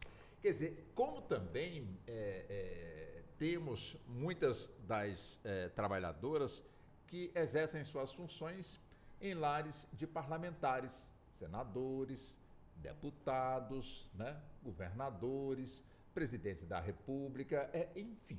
Seria também uma boa oportunidade para que, caso esse parlamentar, que a obrigação dele é estar ali produzindo leis em favor da população, enfim, que ele também tivesse esse olhar, ou que tivesse uma comunicação mais voltada para ele conversar com a sua trabalhadora ali dentro de casa, para saber quais são as suas necessidades. De certa forma, eu não digo criar uma intimidade, mas pelo menos vai ser um assunto normal a ser tratado, porque dali está a fonte direta para que elas expliquem realmente onde é que o sapato está apertando, o que elas precisam, e dali ele, portanto, produzir uma lei. Como é que a senhora vê isso, doutora Larissa? Na verdade, eu acredito que esse seja o primeiro movimento que deva ser adotado, né? Porque essa mudança partindo, eu sempre vou equiparar com uma empresa. A mudança tem que vir do alto escalão para a gente conseguir reproduzir e que vá e seja atingido para toda a empresa, quando a gente pensa na parte de compliance. E eu vou trazer isso para o âmbito governamental. A partir do momento que esses parlamentares, o presidente, ele começa a ter essa visão, inclusive, humanitária, porque é você ser humano. O empregado doméstico está lhe servindo você, a sua casa, a sua família. Como bem disse a Samara, cria assim, até um vínculo, como a gente também está ali no âmbito familiar, acaba criando um vínculo. É natural, né? Assim, esse vínculo, desde que você também cumpra com seus direitos e deveres, né? Esse vínculo trabalhista aqui que a gente está tendo. Então, eu acredito que se esse movimento vier desses parlamentares, houver uma nova lei complementar, não que restrinja direitos, porque a Samara já está ali sinalizando que a gente está tendo uma movimentação do governo para retirar a multa dos 40% que hoje é aplicado no FGTS, no caso de demissão, né, sem justa causa. Então, a gente está tendo uma supressão de direito. Então, que bom que a Rádio Justiça está fazendo essa movimentação para nos dar voz, né, para que a gente possa vir e falar, que a gente possa vir e movimentar, e que esses parlamentares e principalmente as pessoas que estão ali movimentando, fazendo os projetos de lei, que não, a gente não vai falar de supressão, vamos falar de equiparação com o empregado, com, né, o que é previsto na CLT. Então, assim, a gente tem que mudar o movimento que está acontecendo, vamos correr enquanto dá tempo ainda, que não passou, não está tramitando ainda, né, está só ali na parte do projeto, então que a gente possa se unir. E que bom que a OAB já está de portas abertas, coloco a minha comissão, Samara, como eu bem disse, se eu ainda estiver presidindo, mas mesmo que eu não esteja, pode saber que eu vou estar junto com você, que eu vou movimentar quem estiver na presidência para que te acolha e que a gente possa fazer, sim, um trabalho bacana, tá? Falo em nome da OAB Águas Claras, mas também vou conversar com o doutor André, aqui da seccional, para que ele possa acolher e a gente possa movimentar. Eu acredito que os grandes projetos é igual o reino de Deus, ele começa pequenininho. Então, a gente começa pequenininho para que a gente possa espalhar e fazer uma movimentação na nossa sociedade. Isso. Então, realmente, Walter, eu acredito que tem que vir do alto escalão para movimentar e segmentar, que seja um projeto do governo, ter essa mudança da visão social, empresário, para que a gente possa olhar para esses empregados domésticos e trazer maiores benefícios, e não uma supressão de direito que já foi adquirido, né? Doutora Manuela, eu gostaria de ouvir a senhora também nesse mesmo contexto. São pontos extremamente relevantes e educação é o nosso calcanhar de Aquiles. Todos precisamos conhecer dos nossos direitos, é a conscientização que vai transformar a sociedade. Quando a Samara estava falando, eu me lembrei de uma expressão romana que dizia: aos amigos tudo, aos inimigos a lei. Então, é bem isso. Eu entendo, tá, Samara, a sua revolta, porque você tem uma visão prática muito maior que a gente. Mas eu, com minha visão otimista, e quero aprender mais contigo sempre, mas eu entendo que não todos têm essa visão. Tem muita gente fazendo certo, tem muita gente fazendo bem, e o que a gente precisa é dar, sim, voz a esses casos que você muito bem colocou e realmente divulgar. E a gente aqui, como atuantes dentro da OAB, a gente se coloca à disposição para divulgar quando a gente puder, né, a toda a nossa classe. Mas também existem muitas pessoas fazendo bem e tem muita gente que quer fazer o bem e não sabe como. Então, nossa função aí social, inclusive aqui na Rádio Justiça, tem feito muito. Agora, tem muita gente que ouve a Rádio Justiça, esse é o ponto, né, Walter? Precisam de mais pessoas ouvindo a Rádio Justiça para que a gente possa ter... Mas eu garanto para a senhora que tem muita gente que ouve, inclusive são formadores de opinião. Muito bom, que bom. Eu mandei os sindicatos, porque quando a gente estava na regulamentação, nós conhecemos pessoas de todos os estados. Inclusive, nós tivemos se não me engano, foi as ministras da África, entendeu? Então, assim, foi aqueles trabalhos de formiguinha, juntamente com o trabalho com o Instituto Doméstico Legal, que você conhece muito bem, sim, que já entrevistou várias vezes, o Mário Avelindo, a Creuza, a Federação do Estado de São Paulo. Então, assim, a gente tem uma comunicação. Então, o que a gente precisa é ter gás, é ter sapato para andar. Eu tenho o projeto de fazer a divulgação, de montar a mesinha ali nos condomínios da parte do Lago Sul, dos condomínios, que é imenso e tem muita trabalhadora doméstica, Walter. E muitos não sabem dos seus direitos, não sabem dos seus deveres. Tem várias coisas que não elas permitem que fazem com ela. Então, não sabe o que é quando o patrão grita com ele, que isso aí é um assédio, entendeu? Que ela pode entrar com uma representação contra ele. Ela não sabe que a partir do momento que grita, que não deixa ela comer, tem patrão que não deixa. Sério? A trabalhadora, ela vai... Eu já ouvi vários isso. Então, aquilo lhe dói. Então, a pessoa trabalhar o dia todo sem comer... Então, onde que está a dignidade do ser humano, da pessoa humana?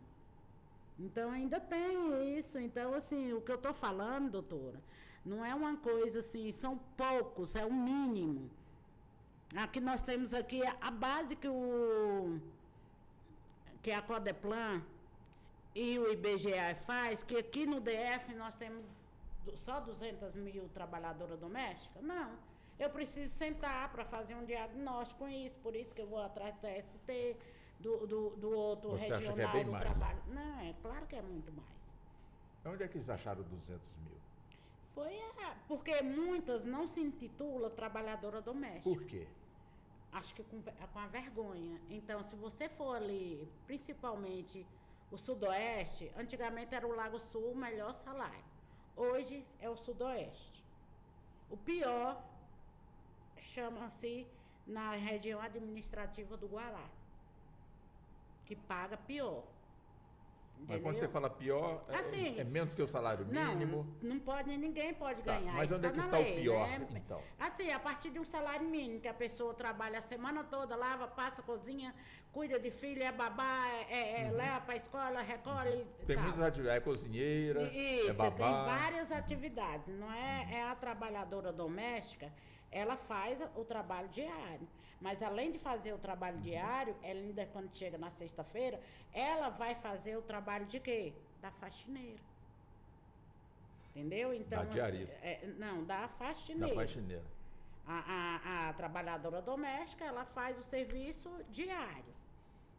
A faxineira é pesada, a diarista é corriqueira. Deixa eu aproveitar essa colocação sua e repasso aqui tanto para a doutora Manuela como também para a doutora Larissa.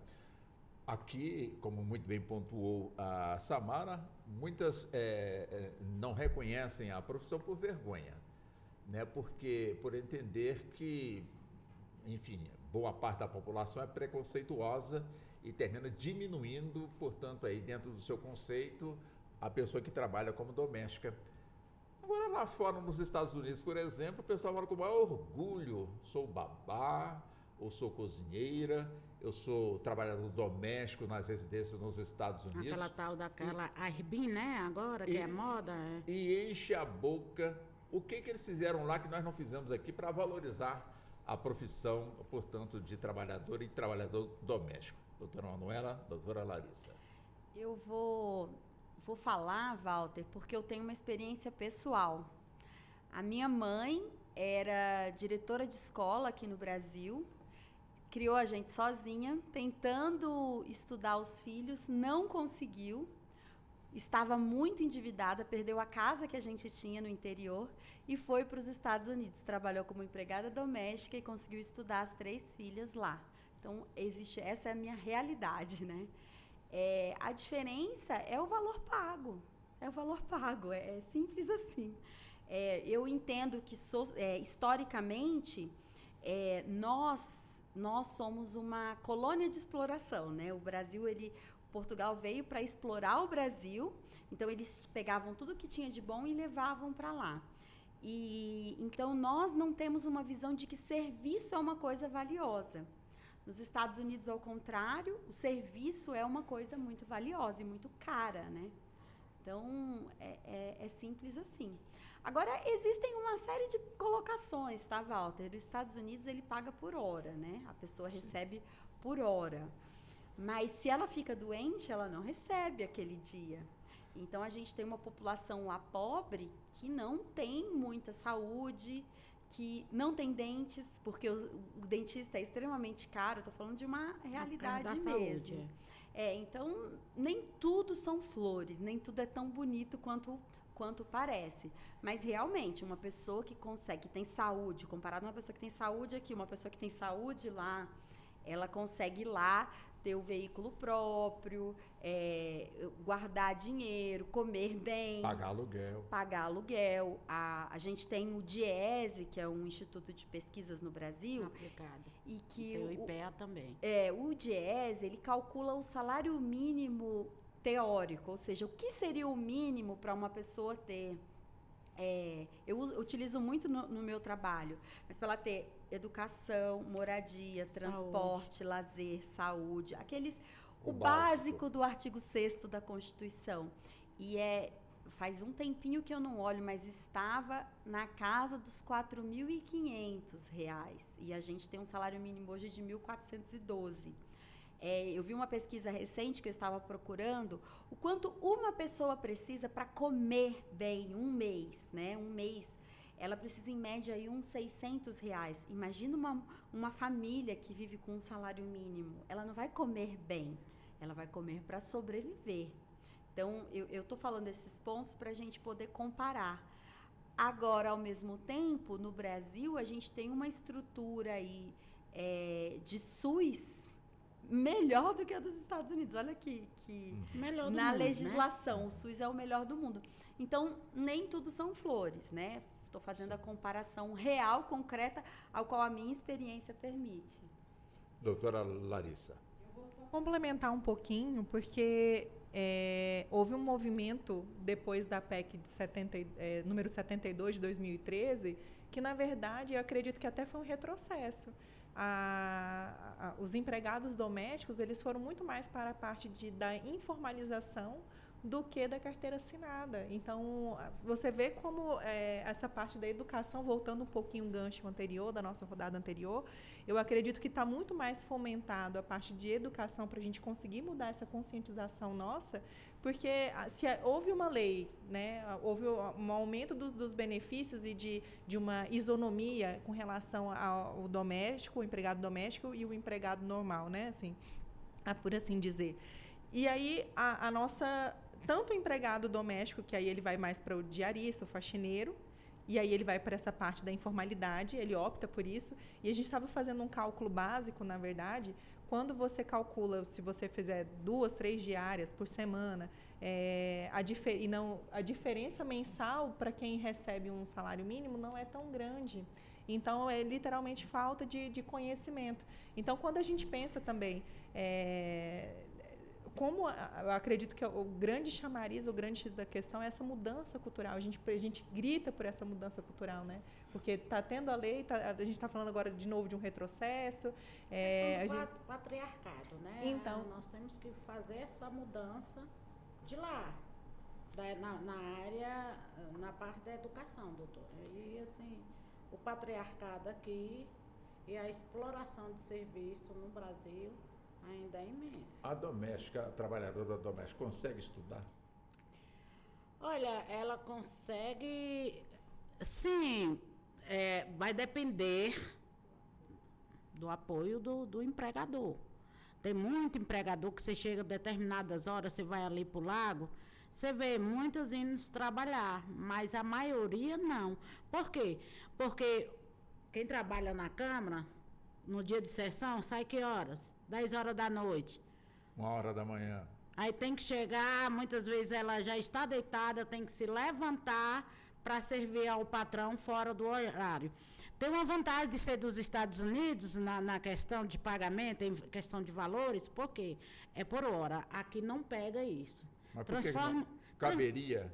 Não caberia, porque se você fizer a questão das horas trabalhadas, quem é que vai ganhar R$100 para fazer uma faxina de uma casa, vamos supor, na sua, 4, 5 quartos? E lá não, lá é um valor fixo por coisa, e quando ele paga a esse trabalhador, a essa diarista, ela já é descontada, ele já dá o voucher. Né? Ele já vem com um voucherzinho descontando os encargos trabalhistas dela. Então, isso lá nos Estados Unidos? Lá nos Estados Unidos. Aqui, quem é que ia pagar por hora? R$20? R$10 a hora? R$3 a hora? Mas então, a diferença, a realidade de quem não, recebe lá e quem recebe cá é bem diferente. Não condiz, Walter. Aqui, eu só estou te provocando para você trazer mais aqui, detalhes em cima do assunto.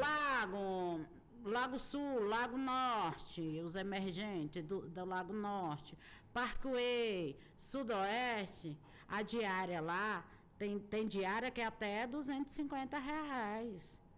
A diária, ela trabalhando de 8 às 4 da tarde. Tem diária de 180. Então, se multiplicar, se ela manter a semana dela fechada, ela ganha mais do que isso. Pois é, quem é que vai trabalhar uma hora por R$31? Entendeu? Então, assim, doutora, nessa parte aí, que a pessoa trabalha às 8 horas no dia, se ela fechar a semana dela toda, 5 dias, ela ganha em 2 semanas o salário mínimo. Eu vou atravessar rapidinho, doutora Manuela falando, porque eu conheço a realidade de algumas diaristas aqui, e a verdade é que depois dos 50 anos, ela não consegue, Walter. A diarista ganha mais, isso é fato. Mas fazer uma faxina todos os dias, de segunda a... Não vou falar nem de sábado, de segunda a sexta, é extremamente cansativo, ela não tem saúde. Então, o que acontece? As jovens são diaristas e o que elas fazem? Elas se matam para agradar o patrão. E aí chega uma idade que ela não tem mais idade para fazer diária. E, ao mesmo tempo, ela não estudou. Então, isso é uma realidade. É uma realidade. E muitas vezes não contribuiu. E aí tem que ter 15 anos contribuídos para ganhar o mínimo existencial e 62 anos de idade. Então, eu falo que os 50 anos são cruéis para quem é trabalhador braçal. Vou dizer braçal. Independente seja homem ou mulher, né? Porque aí tem um desgaste todinho, que ela mora na periferia, ela mora no entorno, ela tem que acordar cedo para pegar o ônibus 5 horas da manhã, para muitos patrões aqui, exige que a trabalhadora doméstica, a babá, a cozinheira, chegue no máximo até 7 horas para servir o café das crianças para irem para a escola. Com os chuva, patrões com greve. saírem a trabalhar. Então tem gente que mora em Águas Lindas, que mora no entorno, que ela acorda 4 horas da manhã, doutora, para estar aqui na Asa Sul, Asa Norte ou no Lago, às 7 horas da manhã. Entendeu? Pode chegar um horário desse aqui, que aquelas paradas do lago estão lotadas, as paradas de Águas Claras estão lotadas, os metrôs estão lotados. Então, Walter, é uma realidade que a pessoa também tem que procurar melhora, doutora.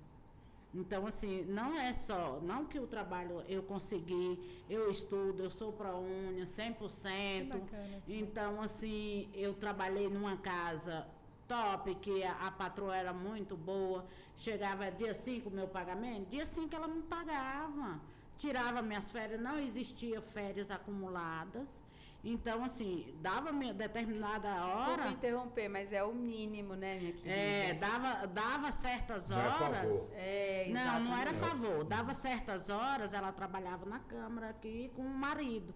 Mas dava 5 horas da tarde, eu me recolhia para estudar.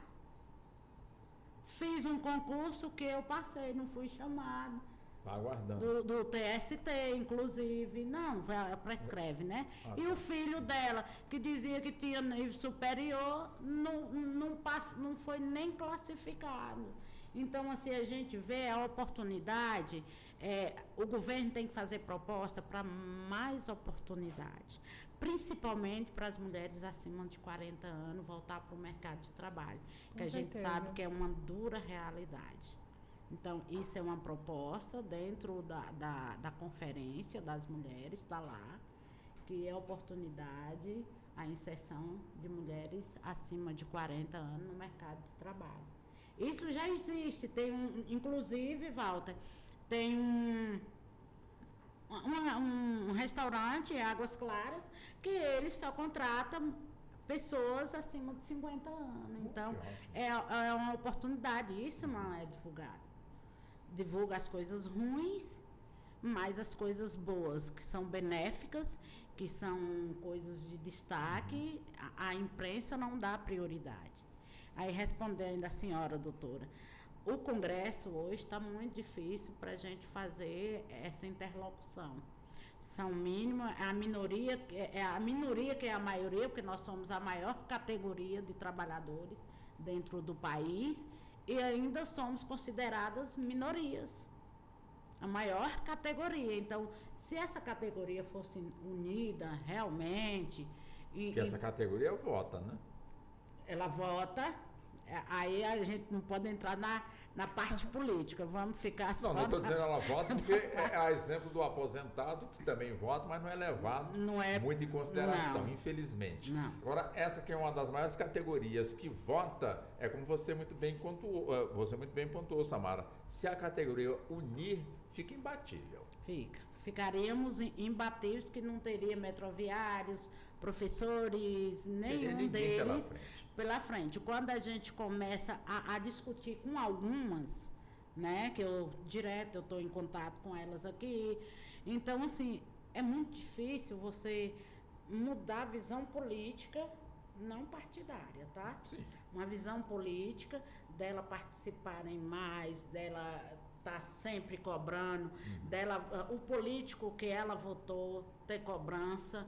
Então, nós sofremos horrores quando estava na regulamentação da pessoa chegar e falar pra gente, da minha cara, tudo aquilo que falou sobre o governo passado foi verdade, porque ele falou na minha cara, na do Mário Avelino, no presidente do Sindicato de São Caetano do Sul, então, e da Federação do Estado do Pará. Para que vocês querem direitos? Bom, diante dessa indagação que deixa, portanto, a Samara, quer dizer, o que angustia, eu imagino que a todas as pessoas sensíveis, é justamente a categoria de trabalhadores domésticos que paga para poder vir trabalhar. Paga quem? Paga a cuidadora, paga a creche, às vezes paga uma pessoa para ficar dentro de casa como doméstica também, para poder para poder trabalhar. Quando na realidade nós temos aí várias categorias de profissionais, principalmente dentro, vamos colocar assim, do serviço público, creches. Está correto? Está corretíssimo. Jamais iremos contra, portanto, essa categoria. Onde é que nós queremos chegar? Igualar. Por que não, né? A doméstica ter também creche de qualidade, onde as suas crianças possam realmente ser bem tratadas no campo da saúde, no campo da educação, no campo do zelo, no campo da segurança.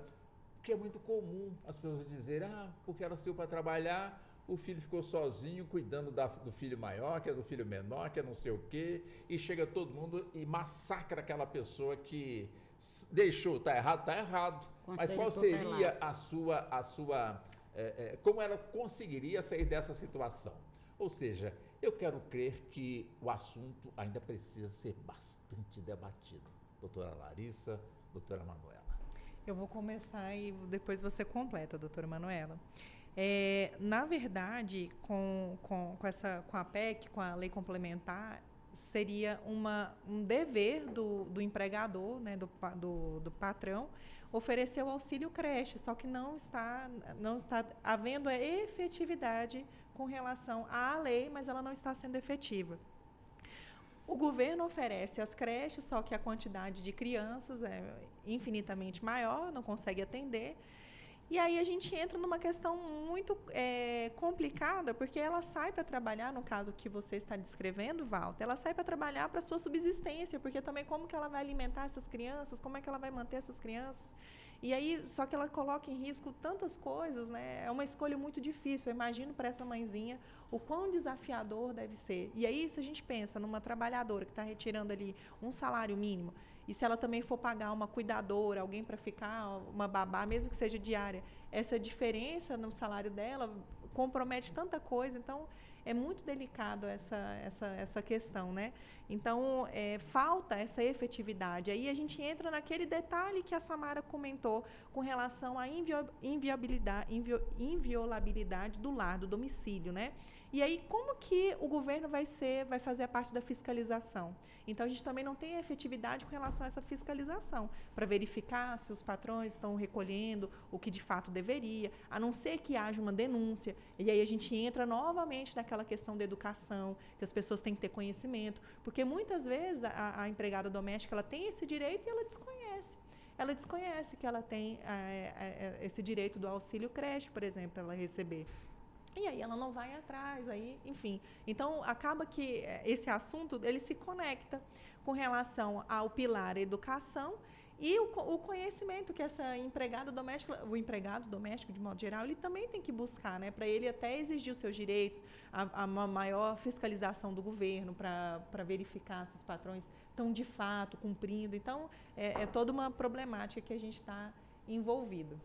Pode Além do comentar. que a senhora vai trazer, eu acrescento mais ainda também para a senhora, doutora Manuela. Quer dizer, aquela trabalhadora doméstica que se apresentou como MEI, né, microempreendedor individual, ou seja, chegou ali, né, dessa forma, aí de repente trabalha. Quer dizer, existe alguma brecha que ela possa, de alguma maneira, por ser MEI, ela entender que ela poderia também exigir do patrão um vínculo, ou seja, seletizar, portanto, aí essa questão. Isso seria possível, não seria possível? Seria má-fé, não seria má-fé? O que seria isso? Vamos lá, Walter. Excelente pergunta, falou em números, eu fico bem empolgada. A primeira regra quando eu trabalho como empregada doméstica e uma residência, né, para deixar bem claro, se eu trabalho até 2 vezes por semana, eu não tenho o vínculo trabalhista. E aí, essas pessoas, elas podem, que são as diaristas, né, que a gente chama, elas podem abrir um MEI para garantir os seus direitos previdenciários, que é o quê? O direito a uma incapacidade temporária, uma incapacidade permanente, uma pensão por morte aos seus filhos menores ou companheiro, e uma aposentadoria quando completado 15 anos de tempo e 62 anos de idade. Esses são os direitos, né, que essa pessoa teria. Agora, se eu, como empregada doméstica, trabalho num lar mais de 3 vezes por semana, eu tenho direito ao vínculo trabalhista, que é diferente de direitos previdenciários. Quando eu tenho direito ao vínculo trabalhista, como empregada doméstica numa casa, eu tenho direito a FGTS. Quando eu for demitida, eu tenho direito à multa dos 40% do FGTS.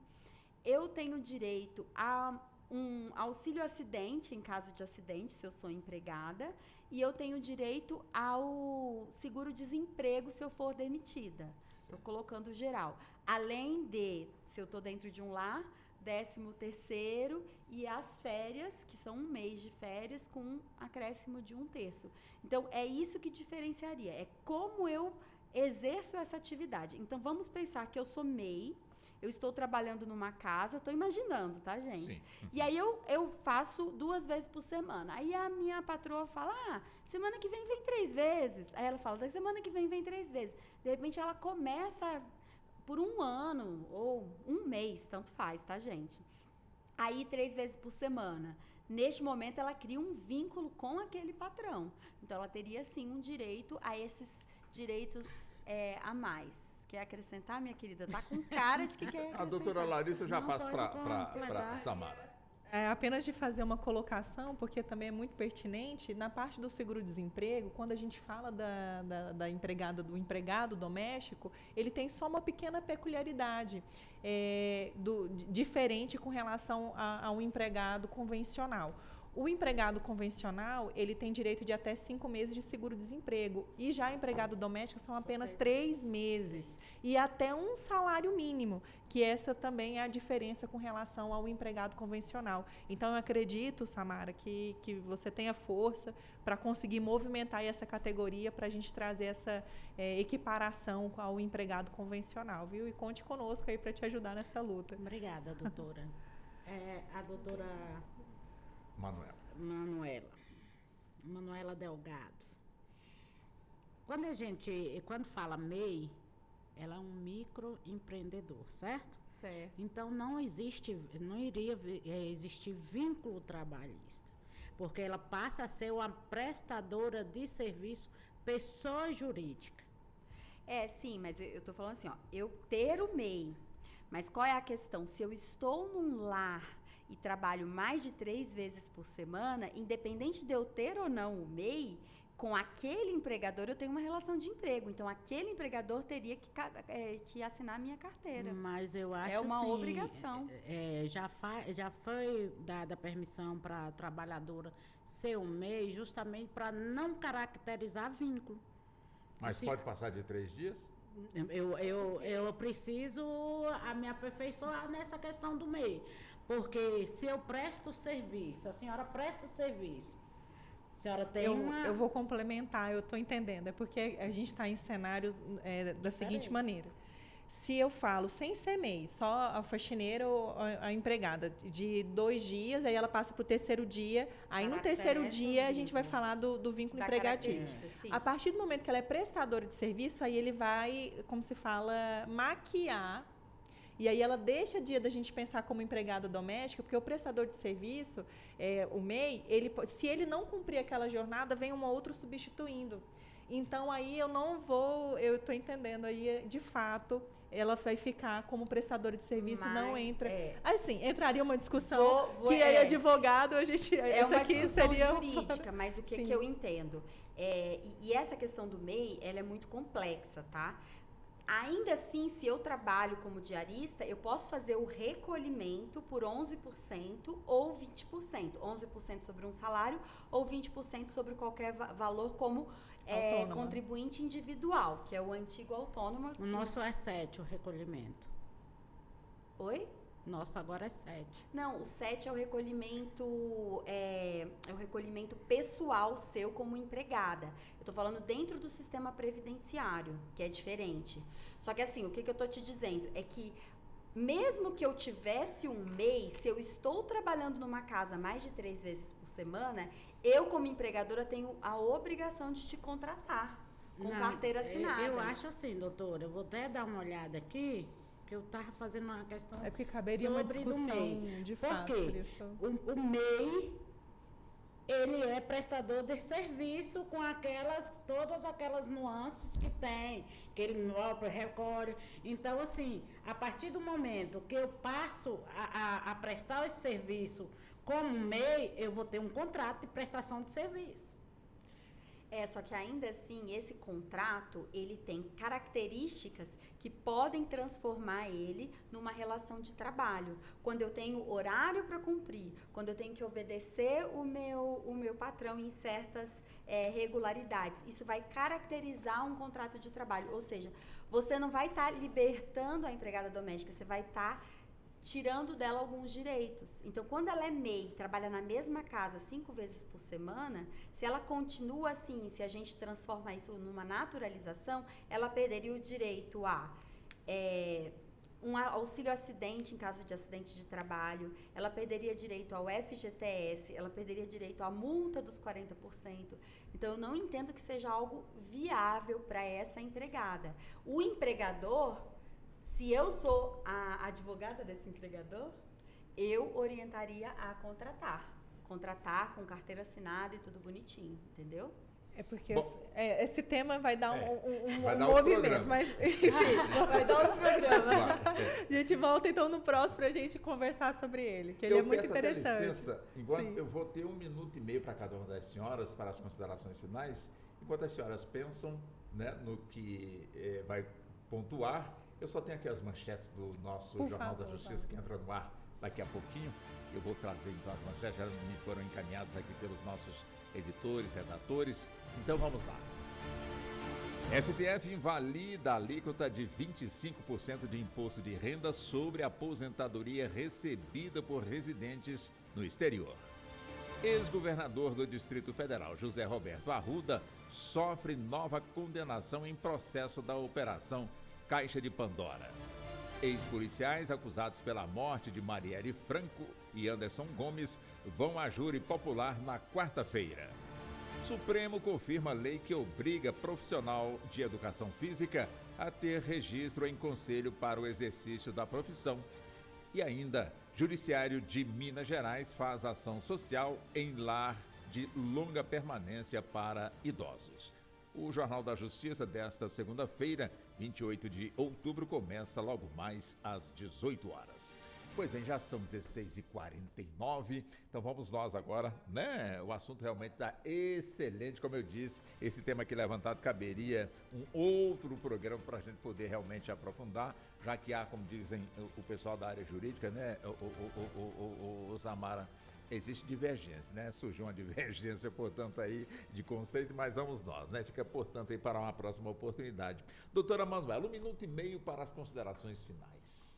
E eu já agradecendo, claro, aqui a gentileza da senhora estar conosco aqui no nosso debate. Vou começar agradecer por ter conhecido a Samara, uma lutadora real aí da causa, porque é algo que é muito importante para quem estuda o direito, estuda a teoria, né, Walter? A gente tem o conhecimento maior quando a gente vê os problemas práticos.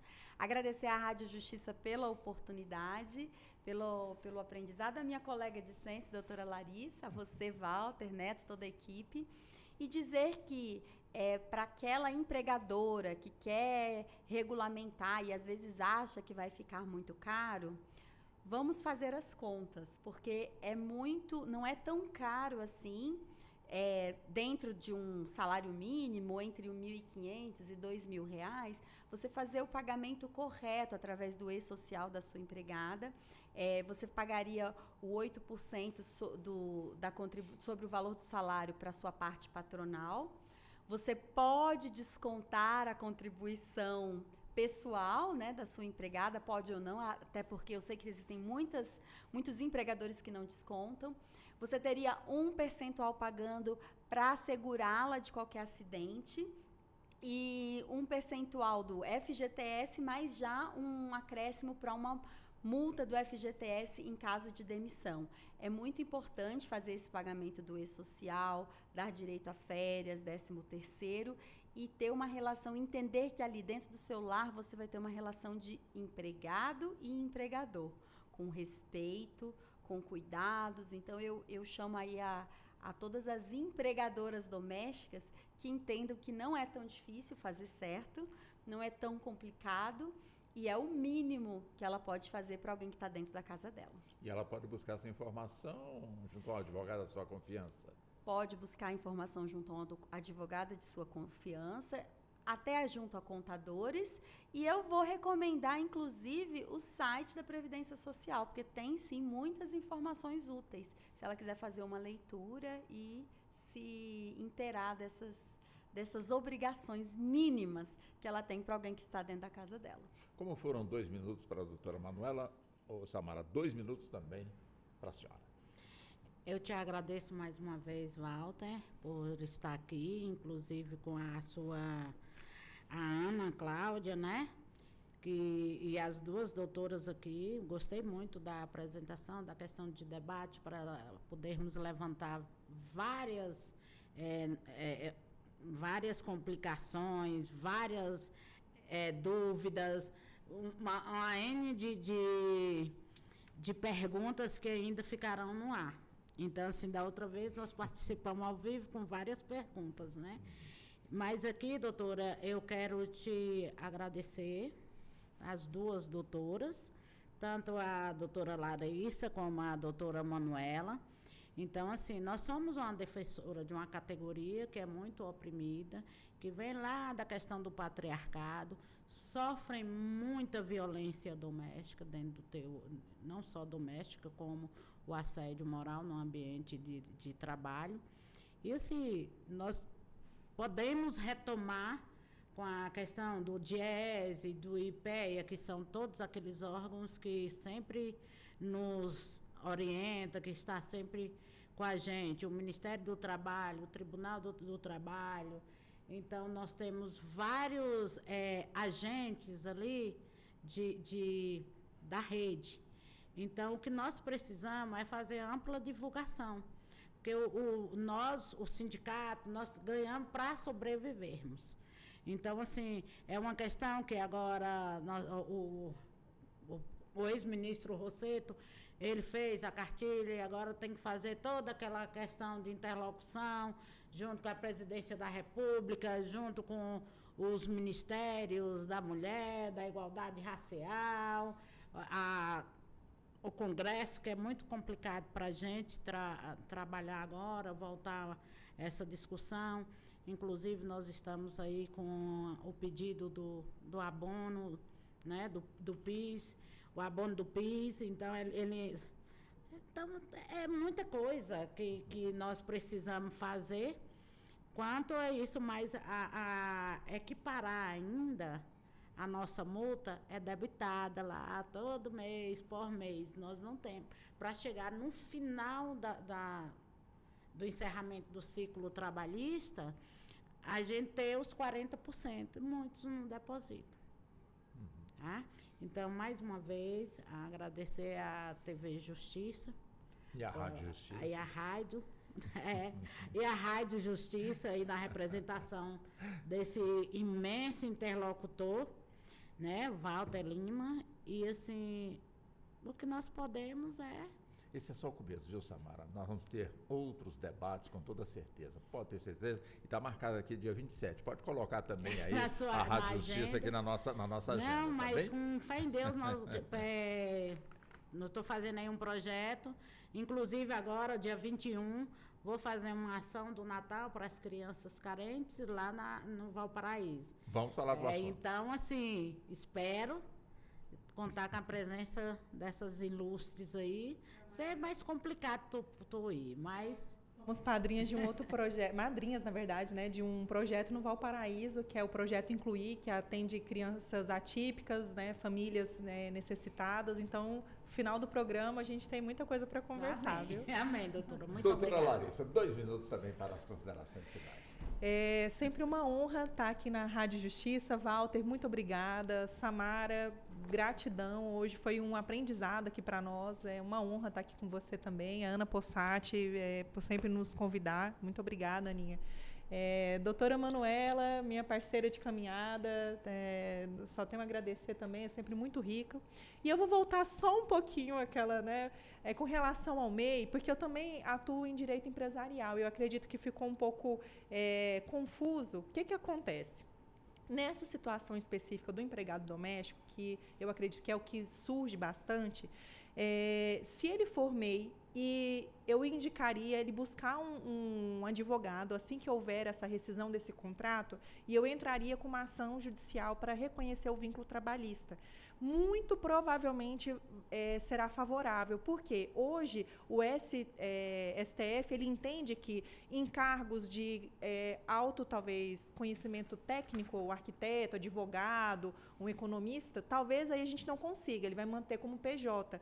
Mas talvez para o empregado doméstico, eu acredito que valeria a tentativa. Então, acredito que era isso que a doutora Manuela estava falando, e que aí houve essa divergência, então, que só pontuar. Então, você que é empregado doméstico, se você foi contratado como MEI, converse com o advogado assim que houver rescisão do seu contrato. Acredito que há a possibilidade da gente impetrar com uma reclamação trabalhista e, quem sabe, a gente conseguir reconhecer o seu vínculo trabalhista nesse período trabalhado.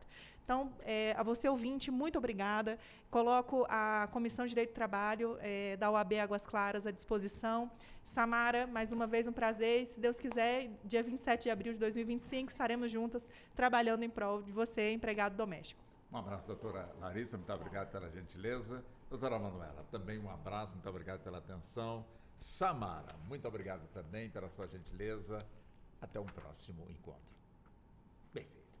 E assim chegamos ao fim da edição de hoje do nosso debate dentro do Justiça na Tarde, que teve a minha condução, sou Walter Lima, na produção da Ana Cláudia Possati, trabalhos técnicos do Neto Silva e a coordenação de jornalismo da Marcela Luiza. Muito boa tarde, muito obrigado e até amanhã.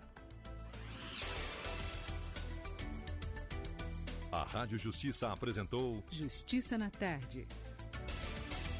Secretaria de Comunicação Social, Supremo Tribunal Federal.